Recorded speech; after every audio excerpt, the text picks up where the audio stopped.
Сәлеметсіздер оқушылар, қазақ тіл сабағын бастаймыз. 23-ші сабақ. Сабағымыздың тақырыбы дауыссыз б мен б. Сабақтың мақсаты б әріптерінің екпесін сақтап жазамын. Нұсқауын оқыңыздар. 18-ші жаттығу мәтінді мәнерлеп оқу. Менің нағашы әпкем кітапханада жұмыс істейді. Мен кітапханадан кітап алуға бардым. Нағашы әпкем, саған қандай кітаптар ұнайды деп сұрады. Маған шындырмаған оқиғалы кітаптар ұнайды.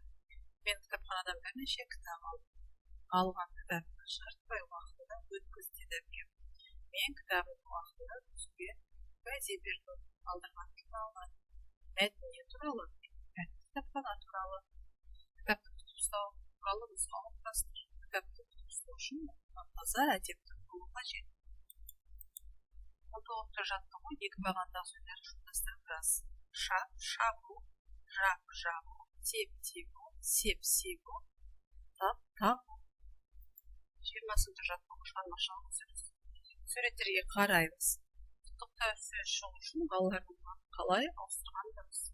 Плакаттардағы сөздерді пайдаланыңыз, ол дәптерге жаз. Кімді, Жақыпты, немен, туған күнімен, қалай, шын жүректен құттықтаймыз.